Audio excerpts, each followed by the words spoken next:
The iconic orange Toyota Supra from the Fast and the Furious is one of cinema's most legendary cars. But behind its flawless paint job and thrilling stunts lies a collection of bizarre secrets, production mishaps, and Hollywood trickery that even die-hard fans don't know. Here are 15 weird facts you didn't know about the Fast and the Furious Toyota Supra. Fact 1. The script was written around the wrong car. The iconic orange Toyota Supra that became the face of the Fast and the Furious almost never happened, and it only ended up in the movie because of a very specific filming problem that no other car could solve. When director Rob Cohen and his team first started writing the script back in 2000, they originally wanted Brian O'Connor to drive a Nissan 240SX as his hero car throughout the film. This was the car they had in mind for all the major racing sequences and dramatic moments, but as the script went through revisions, the filmmakers changed their minds and decided that Brian should drive a Mitsubishi Eclipse instead, which is why we actually see him driving that green Eclipse in the early part of the movie before it gets destroyed. However, there was one crucial scene that created a major problem for the production team. Near the climax of the film, Brian and Mia need to rescue Vince from the side of a moving semi-truck, and for this stunt to work properly, they needed a car with an open roof so the camera could capture all the action and so the actors could physically reach out of the vehicle. Neither the Nissan 240SX nor the Mitsubishi Eclipse had the right kind of roof opening for this scene. The 240SX didn't have a removable roof at all, and the Eclipse only had small T-tops that wouldn't provide enough space for the dramatic rescue sequence they had planned. That's when technical advisor Craig Lieberman stepped in with his heavily modified 1994 Toyota Supra, which had a Targa roof that could be completely removed, creating the perfect open-air cockpit the filmmakers needed. The production team was so impressed that they rewrote the script specifically to feature the Supra as Brian's main car, essentially building the entire second half of the movie around this one vehicle's unique design feature. Fact 2. The owner got smoked by a Mustang. The entire reason the famous orange Supra exists is because Craig Lieberman got completely destroyed in a street race, and that humiliating loss changed the course of Fast and Furious history. Back in the late 1990s, Lieberman was driving a supercharged 1993 Mustang GT that he thought was pretty quick, and he had been modifying cars since the 1980s, so he considered himself fairly knowledgeable about performance vehicles. One day, while out driving his Mustang, he ended up in an impromptu race against a fourth-generation Toyota Supra Turbo, and to his complete surprise, the Supra left him in the dust without even breaking a sweat. This wasn't just a close race where the Supra barely edged him out at the finish line. The Supra smoked him so badly that Lieberman immediately realized he had been underestimating the power of turbocharged Japanese cars, and he knew right then and there that he needed to get his hands on one of these machines. The experience was so eye-opening that it completely shifted his perspective on what kind of performance was possible, and he became determined to own a Supra of his own, no matter what it took. Not long after that embarrassing defeat, Lieberman was driving a company car past a small dealership out in the middle of nowhere in Southern California when he spotted a white 1994 Toyota Supra Turbo sitting on a riser in the lot. The car was only about 5 years old at the time, and the dealer was asking $24,995 for it. Lieberman immediately pulled into the dealership, negotiated the price down to $23,000 cash, and rushed to a nearby bank to get a cashier's check before anyone else could buy it, forgetting that he had driven there in a company vehicle and needed to call a coworker to help him get the Supra home. Fact 3. It started life as yellow. The iconic orange Supra that everyone recognizes from the Fast and the Furious actually started its life as a bright yellow show car, and Craig Lieberman spent a small fortune creating that original look before Universal Studios painted right over it. When Lieberman first bought his white 1994 Supra, he immediately took it to a paint shop just 3 days later because he had a very specific vision for what he wanted the car to become. He chose a color called Mazda Competition Yellow, which was a vibrant, eye-catching shade that he hoped would help the car stand out at car shows, and possibly even land it in automotive magazines, which was his ultimate goal at the time. The custom paint job cost Lieberman $8,000, which was a significant amount of money in the late 1990s, and he didn't stop there because he wanted the entire car to match perfectly. He had the interior seats reupholstered in yellow fabric to match the exterior paint, creating a completely coordinated look that was pretty rare for modified cars back in that era. The car also received performance upgrades and a custom body kit, and Lieberman's yellow Supra quickly became a fixture at car shows throughout Southern California, where it won numerous awards and attracted attention from photographers and journalists, just like he had hoped. His strategy worked perfectly, and the yellow Supra appeared in several import tuner magazines and even caught the eye of Universal Studios transportation coordinator David Martyr at one of these shows. However, when Universal decided to rent the car for the Fast and the Furious, they had very different ideas about what color it should be. The studio wanted the car to be orange instead of yellow, so they completely covered up Lieberman's expensive custom paint job with Lamborghini Diablo Candy Orange Pearl, erasing all traces of the original yellow color that had made the car famous in the first place. Fact 4. Universal destroyed the original paint job. When Universal Studios decided to repaint Craig Lieberman's Supra for the Fast and the Furious, they chose a color that came straight from one of the most expensive supercars in the world, and ironically, this made Lieberman's car the only vehicle in the entire movie to receive genuinely high-quality professional paint work. The studio wanted the Supra to have a bold, attention-grabbing color that would pop on screen and stand out during the racing sequences, so they selected Lamborghini Diablo Candy Orange Pearl, which was the exact same paint code used on actual Lamborghini Diablo supercars that cost hundreds of thousands of dollars. This wasn't just a similar orange color or a knockoff version.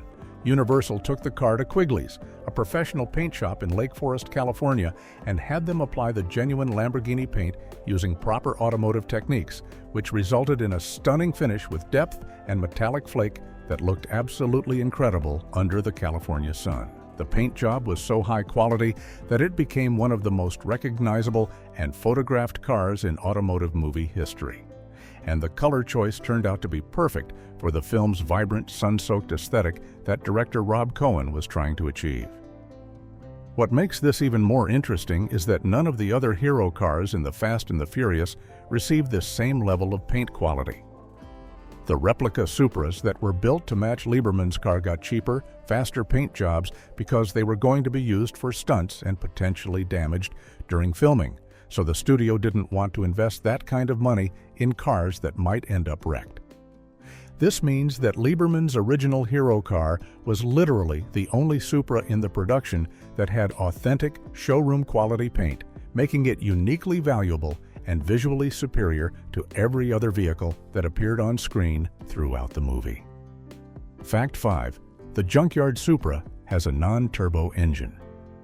One of the biggest continuity errors in The Fast and the Furious happens in the scene where Brian brings the beat-up Supra to Dom's garage, and eagle-eyed car enthusiasts noticed it immediately when the movie came out in 2001. When Brian opens the hood to show Dom and the crew what he's working with, the character Jesse gets excited and says something about the 2JZ engine, acting like this junked car has something special under the hood that's worth getting worked up about. The problem is that if you look closely at what's actually visible when the hood is open, you can clearly see that the wrecked Supra has a naturally aspirated 2JZ GE engine, which is the non-turbo version that came standard in base model Supras.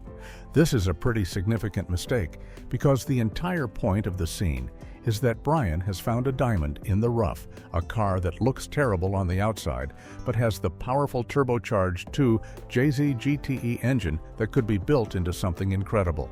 The 2JZ GE engine isn't bad by any means, but it only makes around 220 horsepower from the factory, whereas the turbocharged 2JZ GTE makes 320 horsepower and has way more potential for modifications. You can tell the difference just by looking at the intake manifold setup, which runs across the top of the engine on the naturally aspirated version, but looks completely different on the turbo model. What makes this even funnier is that the script was actually written for an earlier version where Brian was supposed to bring Dom a different car entirely, and this scene would have made perfect sense in that context. But when they switched to the Supra at the last minute, nobody bothered to make sure they used the right engine for the reveal shot, so they just grabbed whatever Supra they had available and hoped nobody would notice the mistake. Fact 6. 7 Supras were used, not 1. When you watch The Fast and the Furious and see that beautiful orange Supra racing through the streets, you're actually looking at 7 completely different cars that were carefully coordinated to look identical on screen.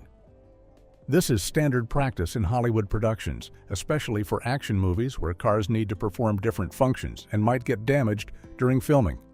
But most casual viewers have no idea just how many duplicate vehicles are working behind the scenes to create the illusion of a single hero car. The primary car was Craig Lieberman's original Supra, which Universal Studios rented from him and designated as the hero car or first unit principal vehicle. This was the nicest, most complete Supra with all the genuine modifications and the high-quality paint job, and it was used exclusively for close-up shots, beauty shots, and any scenes where the camera needed to capture fine details or where actor Paul Walker's face needed to be clearly visible in the frame. Universal also built a backup hero car that was an exact replica of Lieberman's Supra, just in case something happened to the primary vehicle during production. Beyond the hero cars, the studio purchased 3 additional Supras that were designated as stunt cars and used for all the dangerous driving sequences, high-speed chases, and any scenes where the car might potentially get damaged or destroyed.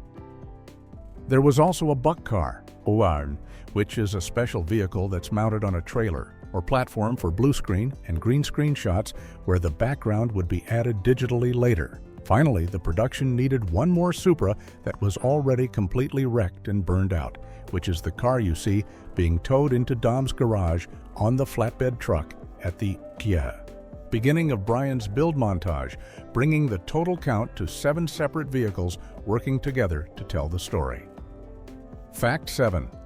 Most movie Supras were automatic.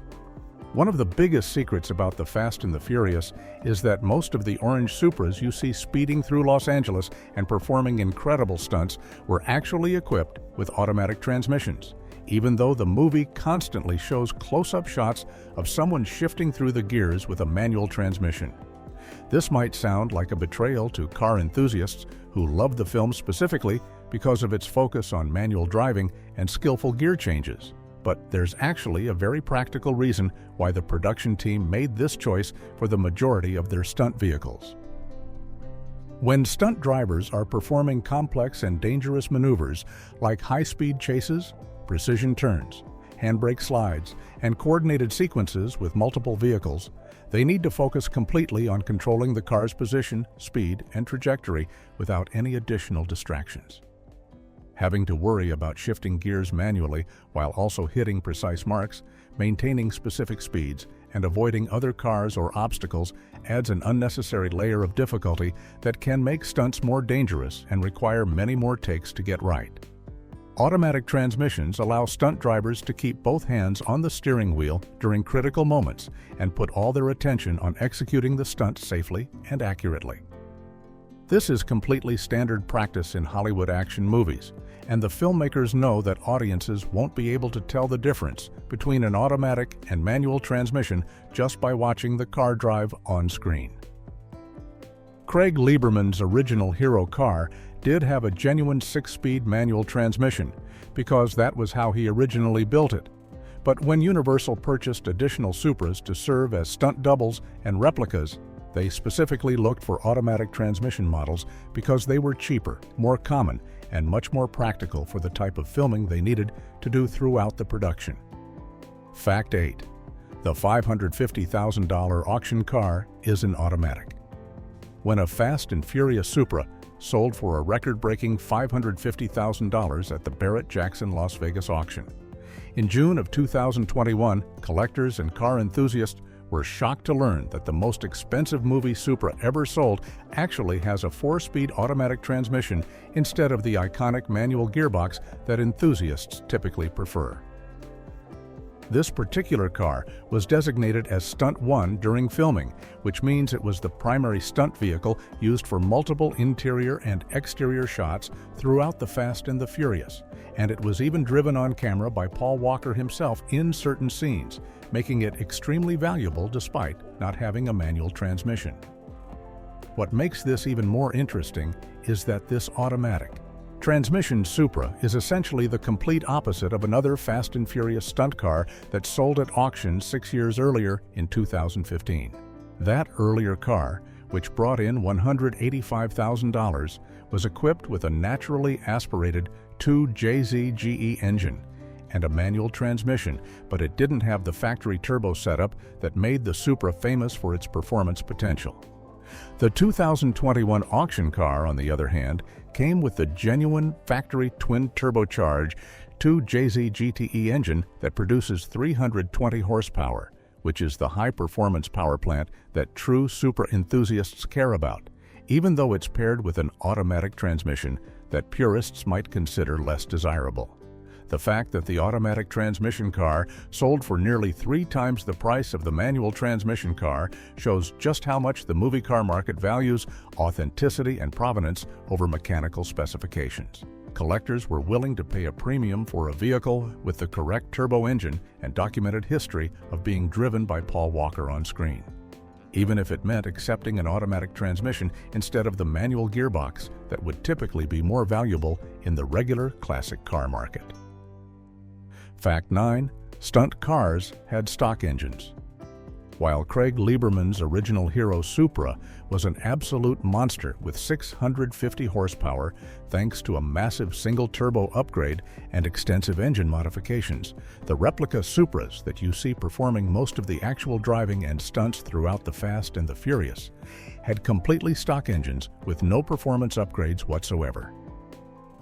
This might seem shocking considering how much the movie emphasizes building fast cars and squeezing every bit of power out of modified engines, but the reality is that Hollywood productions almost never need their stunt cars to actually be fast because speed and performance are created through camera tricks, editing, and sound design.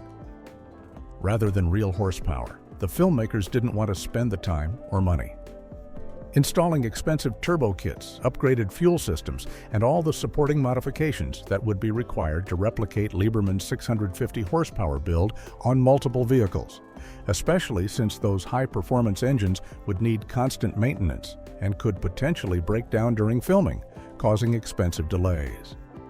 Instead, the production team focused all their budget and effort on making the stunt cars look identical to the hero car from the outside, which meant matching the paint, body kit, wheels, wing, and graphics perfectly while leaving the engines completely untouched under the hood. The only modifications the stunt cars received were safety-related additions like roll cages, racing seats, and fuel cells that would protect the stunt drivers during dangerous sequences, along with some suspension upgrades to handle the abuse of repeated takes in hard driving. The sound of the Supra's engine that you hear in the movie was either dubbed in during post-production or recorded separately from Lieberman's actual high-horsepower car, which means the stock engine stunt cars could look and sound incredibly fast on screen even though they were only making the factory 320 horsepower that any regular twin-turbo Supra would produce. Fact 10. The car now lives in the Netherlands. The most important Supra from The Fast and the Furious, Craig Lieberman's original hero car that was used for all the close-up shots and beauty shots in the film, hasn't been on American soil for over 2 decades because it was sold to a private collector in the Netherlands back in 2003 and has remained there ever since. After Universal Studios returned the car to Lieberman following the completion of filming, he held onto it for about a year while the movie was released and became a massive cultural phenomenon.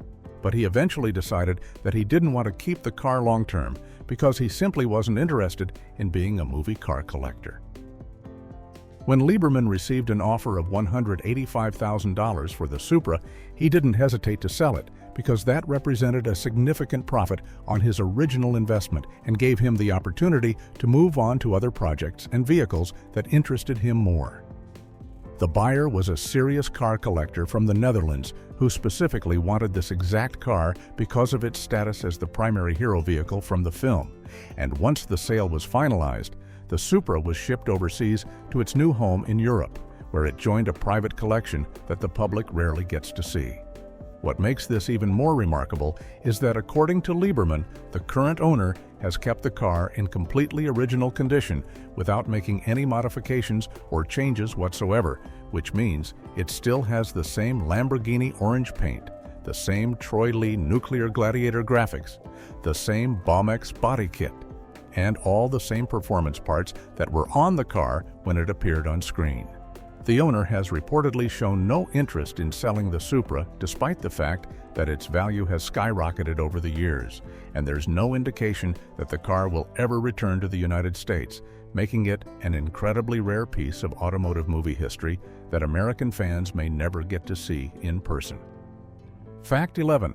People tried to steal parts at shows. After The Fast and the Furious became a massive hit in 2001, Craig Lieberman tried to capitalize on the car's newfound fame by renting it out to car shows and promotional events, but he quickly discovered that owning the most famous movie car in the world came with some serious security problems that made the whole experience more stressful than it was worth. Attendees at these car shows would crowd around the orange Supra to take pictures and admire it up close, but some people weren't content with just looking, and Lieberman noticed that fans were constantly trying to remove parts from the car as souvenirs or collectibles that they could take home with them. These weren't just minor attempts at grabbing loose items either. People would actively try to unscrew badges, pry off trim pieces, pull at the graphics, and even attempt to remove more substantial components whenever they thought nobody was watching, which meant that Lieberman or someone he trusted had to stand guard over the car constantly throughout every single event to prevent it from being stripped down piece by piece.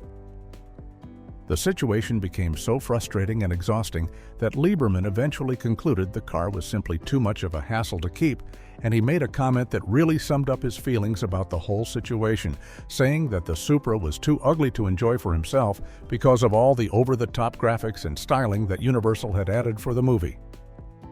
Beyond just the theft attempts, there was also the constant risk that something might get damaged or vandalized while the car was on display. And Lieberman realized that he couldn't relax or enjoy showing the car when he had to worry about security every single minute. This ongoing stress was one of the major factors that contributed to his decision to sell the Supra when he received a good offer, allowing him to finally be free of the responsibility and anxiety that came with owning such a high-profile movie vehicle. Fact 12. The Too Fast, Too Furious Supras were recycled. When Universal Studios started production on the sequel, Too Fast, Too Furious in 2002, they didn't go out and buy brand new Supras to feature in the film, and instead they took 4 of the leftover orange Supras from the original movie and gave them a complete transformation that permanently erased their iconic appearance from The Fast and the Furious. The studio kept the 3 stunt cars and the buck car that had been used for special effects shots in storage after the first film wrapped, and when they needed Supras for the sequel, they brought all 4 of these vehicles to Eddie Paul at the Shark Shop in El Segundo, California, who had built the original replicas, and gave him instructions to completely redesign them with a totally different look. The Supras received a dramatic makeover that included stripping off all the original Lamborghini orange paint and replacing it with a gold metallic color scheme, installing aggressive TRD-style wide body kits that completely changed the car's silhouette and stance, fitting new wheels and different styling elements, and overhauling the interiors with custom audio systems, roll cages, white-faced gauges, and other modifications that made them look nothing like the cars from the first movie. One of these redesigned Supras was featured prominently in the opening race sequence driven by the character Slapjack, while the others served various roles throughout the production as stunt vehicles and backups. What this means is that aside from Craig Lieberman's original hero car that was sold and shipped to the Netherlands, none of the actual orange Supras from The Fast and the Furious exist anymore in their original form, because they were all permanently transformed into completely different vehicles for the sequel. Fans who want to see an authentic orange Supra from the first film would need to track down Lieberman's car overseas or find one of the later replicas that was eventually restored back to the original orange specification after going through multiple transformations over the years. Fact 13. One stunt car was found rotting in a field, one of the most dramatic stunts in Tour de Fast. 2. Furious involved a gold Supra launching off a ramp and jumping over a raised bridge during the film's opening race sequence. But the car that performed this stunt suffered catastrophic damage during filming and ended up with one of the saddest fates of any Fast and Furious vehicle. The jump itself was partially real and partially computer-generated, but the production team did use an actual Supra with a custom ramp to launch the car through the air for the practical portion of the stunt, and when the vehicle came crashing back down to earth, the impact completely destroyed the front end, crushed the oil pan, obliterated the suspension, and left the car in such rough condition that it was essentially totaled. After the film wrapped, Universal sold off this heavily damaged stunt car because it was no longer useful for any future productions, and someone purchased it with the intention of restoring it back to working condition or at least preserving it as a piece of movie history. However, as often happens with ambitious restoration projects, the new owner apparently underestimated just how expensive and time-consuming it would be to repair all the damage, and at some point they gave up on the project entirely and just abandoned the Supra in a grassy field. Years later, Craig Lieberman came across a photograph showing this exact stunt car, sitting forgotten and deteriorating in what appeared to be an overgrown field somewhere in Alabama, with weeds growing around it and the elements slowly destroying what was left of the vehicle. The image was a stark reminder of how even famous movie cars can end up neglected and forgotten once their Hollywood moment is over. Though there have been reports that the car was eventually rescued from the field and underwent restoration to bring it back to its former glory as Slapjack's gold Supra from the opening scene. Fact 14. The replica cost $100,000, not $15,000. One of the most memorable lines in The Fast and the Furious comes when Dominic Toretto looks at the newly rebuilt orange Supra and tells Brian that they put about $15,000 or more into fixing up the junkyard car with overnight parts from Japan to transform it into a proper racing machine.